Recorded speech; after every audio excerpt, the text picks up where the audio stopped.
Turn on lampshade. Sure, turning on the table lamp.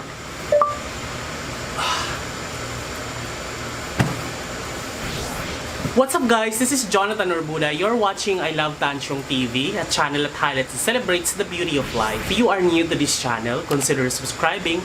Click the subscribe button at yung bell notification na katabi naman ito para ma-notify kayo moving forward sa mga upcoming uploads ko. And if you're using social media like Twitter, Facebook, and Instagram, please follow me. It's at I Love Tansyong and visit my blog. It's www.ilovetansyong.com.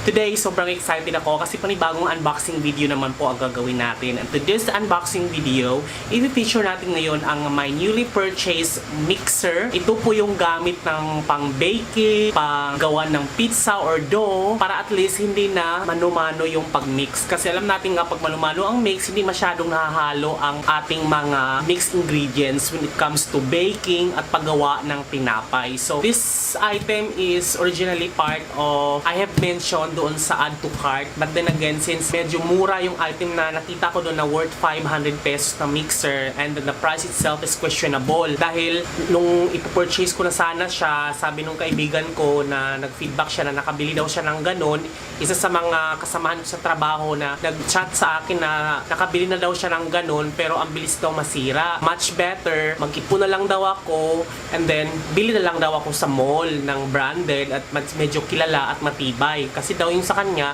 umuusok daw nung nabili niya sa online, sa Lazada. That was just amounting to 600, which is questionable nga naman siya kasi diba 600 nga, yung NutriBullet blender nga natin, 1,000 yun, diba? Sobrang mahina nga yung machine nun. So ano na lang yung 600 pesos na mixer? Ay, ang pag-mixer pa naman, dapat malakas at sturdy, durable ang mixer machine para malampasan niya kung gaano ka-thick ang harina na hinahalo. Lalo na kapag yung dough para sa tinapay, yung pang talaga, pang pastry talaga siya, hindi siya pang cake, pang tinapay. So, isa din sa dahilan kung bakit ako bumili nito dahil recently kasi nung na-lockdown, this pandemic talaga, the silver lining or positive na nakuha ko dito sa pag-lockdown ay nakadiscover ako sa sarili ko na kahit papano, marunong naman pala akong magluto kasi siguro wala lang talaga sigurong oras akong magluto nung nasa office pa lang talaga ako nagtrabaho at hindi naka-work from home. Unlike kung naka-work from home ka, maraming time, yung commute time mo napupunta sa pagluluto, lalo na ngayon na kailangan mo talagang magluto personally dahil wala ka namang mabibilhan talaga during nung enhanced community quarantine. So, simula nung na-discover ko yung sarili ko na kaya ko naman palang magluto. That's why I bought numerous items na related sa kitchenware, mga cookingware. So, isa na rin tong mixer dahil nakabili na rin naman ako ng oven. Gusto ko matutong mag-bake, gumawa ng tinapay, ng cake, ng cookies, and then kailangan bago natin kasi yun, kailangan natin ng gamit, of course, di ba? Hindi natin mapapaandar ang kotse nang walang gasolina. So, hindi pwedeng magbe-bake ka nang walang gamit. So, buti na lang, nag-flash sale din sa Lazada. Kaso, ang store is SM. Sureball ka talaga na yung SM store talaga, mga original, yung mga binibenta nila doon sa storefront nila sa Lazada. So, nakita ko nag-flash sale yung Emarflex. Medyo maganda daw yung review ng Emarflex. Quality naman daw, based doon sa mga napanood ko kasi I did my homework bago bilhin kasi nga mahal din siya, 2,000 din to, worth 2,000. So titingnan natin ngayon, i-unbox na. Ang brand niya ay Emarflex. So without further ado, let's do the unboxing. Well, excited talaga ako matutong mag-bake. Yung una ko talagang gusto kong matutunan yung croissant. Croissant ba yun, yung tinapay na may butter, yung mga ganun. Gusto ko talaga yung croissant na yun. Kahit yung maliliit. So yeah, pag nakabili na ako ng mga ingredients, bibili tayo ng mga ingredients pang baking. Lanera, wala pa pala ako mga baking pan. Baking pan na lang kulang ko talaga, at saka yung mga measuring spoon or measuring tablespoon, mga ganun. Madali lang yung kaya naman bilhin nyo sa online, yung mga plastic. Yung mga baking pan naman, yung mga lanera na iba-iba yung mga itsura ay nabibili naman sa palengke, yung mura lang naman yun. So, adulting na ba to? Adulting na yata to. Papunta na tayo sa baking eh. Okay, so there. Matagal na to dumating, di ko lang in-unbox kasi wala pa akong time mag-unbox kasi. So, Yan, ito, nakikita nyo, Emerflex siya. Medyo yung box niya ay UP-UP. SM store kasi, baka sa bodega mo nila kinuha. Pero, hopefully, wag naman sanang, display nila. It is amounting to 2,099. So, mga 2,100, ganun. Kasi 75 cents ang butal eh. So, hindi siya sealed. Nakikita natin. Kinakabahan-kabahan na ako. Dito pala sa unboxing, kinakabahan-kabahan na ako, no? Wala. Sana chinek nila to. Or baka display nila to. Kinakabahan ako. Sa SM to eh. Okay, ito na siya, guys. So, electric stand mixer, 360 automatic rotating bowl. Ang 3.5 liters ang capacity niya, guys. So, 300 watts yung power niya. So, 300 watts yung power niya. Mas mura lang siya, mas mababa lang siya sa kuryente.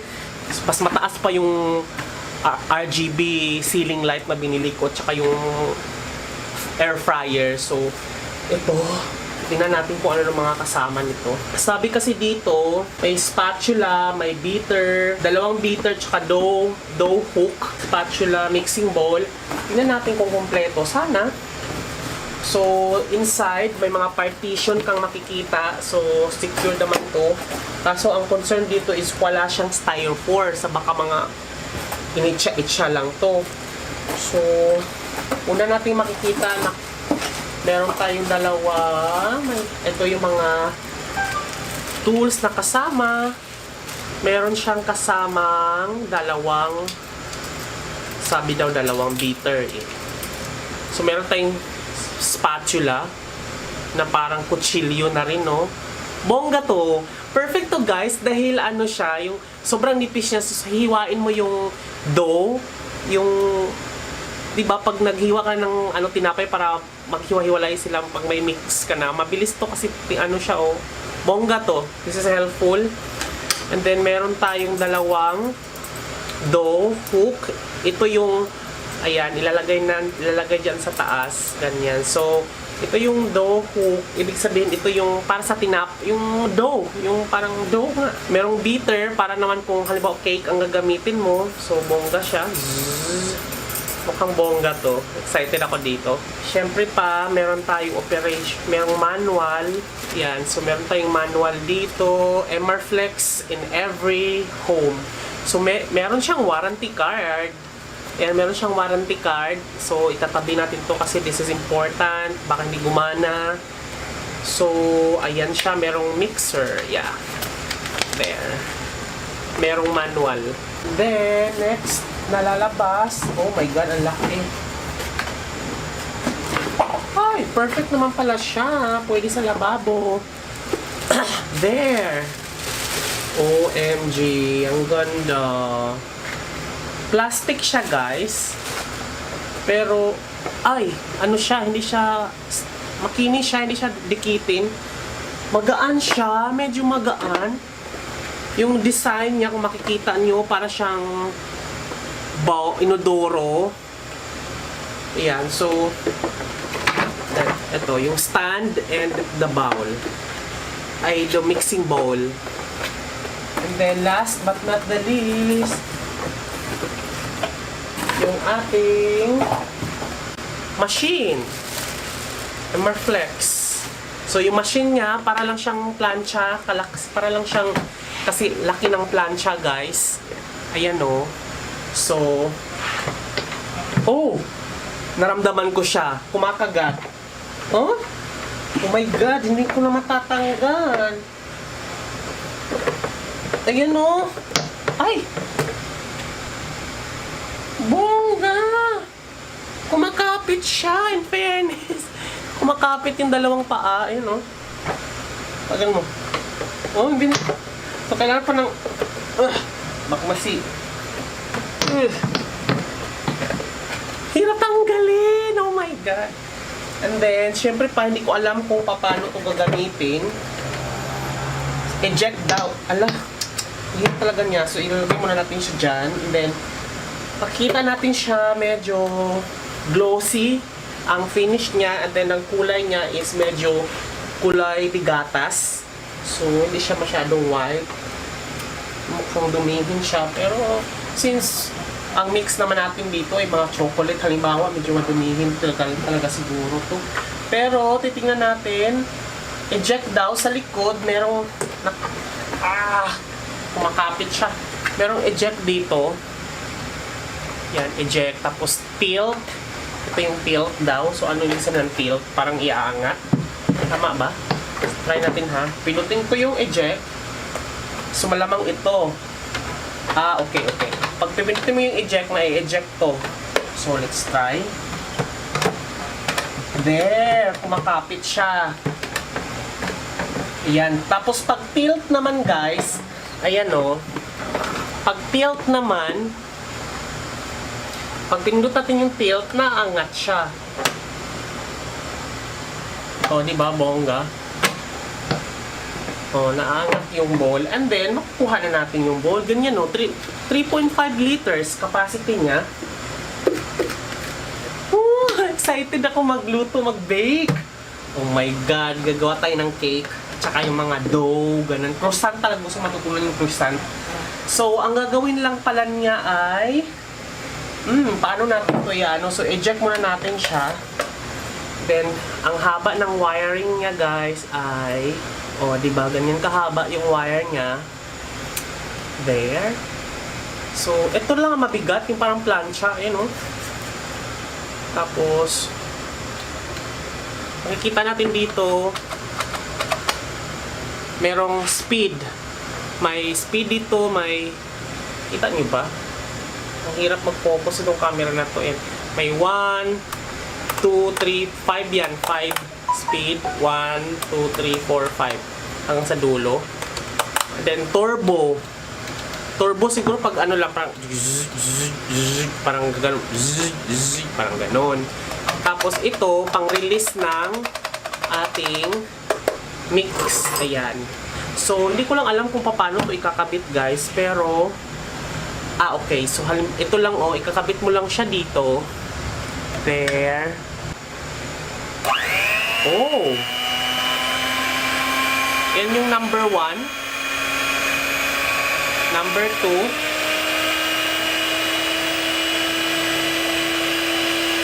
Number 3. Number 4.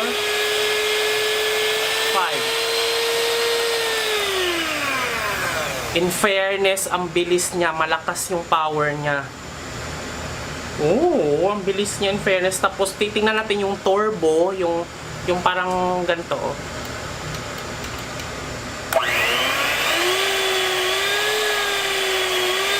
Ito pang control lang siya.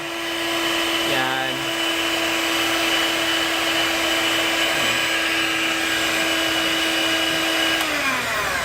So ngayon, i-try natin siya ditong ilagay. So, naka-eject siya. Yan, tapos ipapasok na natin to dito.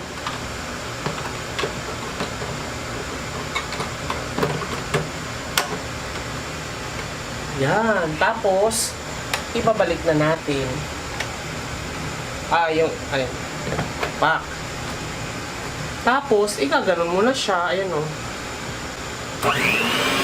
Tapos, iikot din to, Kita nyo ba?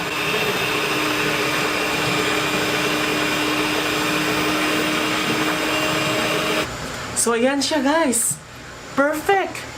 Kahit hindi ko na to tatanggalin, bali ilalagay ko na lang tong dalawa dito, dalawang natitira, tsaka yung spatula, pati na rin tong mga warranty na to, and then ilalagay ko na siya doon sa, pwede natin itong sampulan, guys, kapag nakabili na tayo ng ng ingredients. So baka uunahin ko ay cookies muna. Paunti-unti, huwag muna tayong pahirapan yung sarili. Mga cookies, tapos mga cheesecake, mga ganyan. Yung croissant, yung mga tinapay, pandesal. Pwede tayong gumawa ng pandesal dito. So, perfect! Excited ang goal ko na lang, ang assignment, ang homework ko na lang is to study the recipe.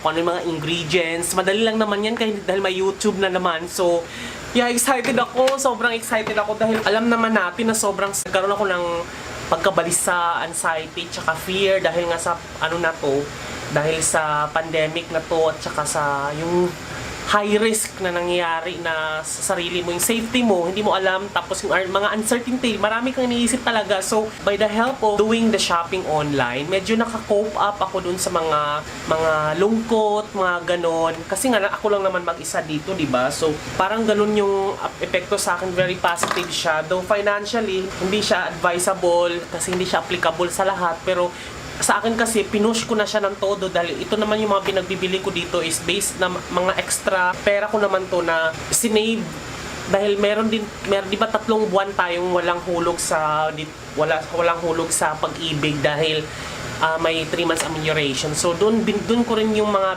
yun din yung pinamili ko. And then feeling ko naman so far lahat ng mga nabili ko online kasi kumpleto na siya may parating pa na 2 dahil umorder ako ng tablet para sa pinsan ko sa probinsya dahil nga online na yung pag-aaral nila. Humingi kasi sa akin, so kaya binilhan ko siya. Then bumili na rin ako ng headset ganyan, pang call, pang tawag na ganun kasi yung headset ko ay naiwan ko sa office. Ayaw ko namang bumalik doon. So, kailangan ko ng headset and then paparating na yung mga yun. I-unbox din natin pero sa lahat-lahat para sa kitchenware at saka para sa yung add to cart challenge or yung mga nabili ko po para dito sa bahay. Ito na yung pinaka-last talaga. Wala na akong iba pang i-unbox kasi hindi na ako bibili pa ng online kasi feeling ko naman nabili ko na lahat ng mga gusto kong bilhin sa online. Ang kulang ko na lang siguro yung mga baking pan, maliliit na lanera, yung may mga pang cupcake or di kaya yung para sa mga leche flan or di kaya yung square, yung ano lang siguro square, rectangle, tapos yung makakapal, tapos bilog, tapos yung mga muffin na ganon. Siguro mga ganon yung bibilhin ko, tiggalawa para at least layer siya pag sinalang ko sa oven. Mga ganon lang siguro, mga lanera lang at saka yung mga brush, tsaka yung mga measuring cup. Yun lang na lang ang kulang ko. Mura lang naman yung mga ganun. Sa palengke nga nakita ko siya ngayon doon sa may katabi ko. So, baka hindi na ako mag-online ng ganun. Marami namang mga tindahan dito. So, ayun, sobrang saya. Kasi nga, Emarflex siya. Sobrang perfecto. Promise. Feeling ko sa itsura pa lang, aesthetic-wise, hindi siya maganda dahil plastic. Mukhang cheap. Pero feeling ko, mas mahal kasi yung stainless, tsaka mas mabigat yun. So ito kasi pang ano lang to pang home use, hindi naman to pang bakery talaga na for commercial purposes or industrial purposes, di ba? Ito pang household lang to. This is perfect. Tingnan mo yung size niya, ipapatong mo lang siya doon sa paggawa na ko ng kusina, di ba? Meron akong mixer, tapos meron akong induction, rice cooker. So, tabi-tabi lahat sila para pag halimbawa, di ba? Tapos may mga aparador naman ako na ipapagawa sa baba. So, at least pwede ko siyang itago. So, there, sobrang, bongga siya. As in, so far, goodbye naman siguro to until magagamit natin. So, kaya, watch out kayo guys. Abangan niyo talaga yung mga susunod kong vlog kasi gagawa tayo ng mga baking, mga ganun-ganun. Ito yung mga road to learning. Kasi ngayon ko lang na masarap pala magluto. Therapeutic siya, nakaka-relax. So, kung sa bahay kayo, pagprito lang kayo ng tuyo or di kaya magprito ng itlog, kanton, parang pag ikaw yung nagluto, therapeutic siya. Para kang nagiging busy na parang ang sarap sa feeling. Lalo na siguro kapag may kakain ng niluto mo, di ba? So, there, medyo tinatansya-tansya ko lang kasi challenging sa akin itong mga ganito dahil tinatansya ko yung mga ingredients na good for one person lang. Kasi di ba, hindi pwedeng maramihan dahil nga mapapanis. So, lahat ng mga niluluto ko para ako nagbabahay-bahayan dahil konti lang yung ingredients, halagang 20 na karne, halagang 20 ganun. So, feeling ko ganito din na mangyayari kasi tingnan nyo yung napasobra ako ng napasobra ako ng paggawa ng lumpia. So, ang daming natira. So, yung ginawa kong bola-bola, di ba? Remember? So, yun yung challenge sa akin. Madali lang man ako matuto ng pagluluto pero yung pag-measure na is it good for 2 or 1 person kasi nga hindi pwedeng maramihan. So, kasi mapapanis or di kaya pag maramihan parang 2 araw ko siyang kakainin. So, nakakasuya siya. So, there, excited ako. Abangan niyo yung journey to bake, magiging chef na tayo. Ang sarap matuto pala, no? Minsan talaga, kahit walang proper education or culinary education, magkaroon ka lang ng mga experiment. Kasi naniwala ako na cooking is an art. There is a science because there's a measurement that needs to be followed. Pero yung measurement kasi nun, pwede mong bali-baliin. Depende sa panlasa at diskarte mo, di ba? Parang it's really an art. Parang, more on art ako na tao. Kaya siguro na-execute yung artistry ko sa yung pagkukumbine, mga ganon. Yung, biruin mo yung, nagluto ako sa air fryer ko na binili. So, iba pala yung hindi naman pala talaga kung ano yung nakasulat dun, susundin mo, depende pa rin sa sarili mo kung paano mo siya didiskartehan. So it's really an art. You really have to execute your artistry, depende sa galing mo sa pag-combine. Same with baking, diba? Yung gusto mo matigas na tinapay, so paano mo patitigasin? Yung mga ganun, gusto mo malambot, gusto mo moist, ganun. So gusto mo medyo sponge yung cake, ganyan. So ganun, siguro aralin ko kahit ano pwedeng i-mix dito. Hindi ko naman pwede itong i-testing ng itlog, girl. Kasi kung itlog, baka konti lang yun. Parang kaya nga lang ng tinidor yung itlog. Pero, excited ako. So, ayun. There you go, guys. Thank you so much for watching. This has been Jonathan Norbuda saying, keep smiling because life is worth celebrating for. Bye!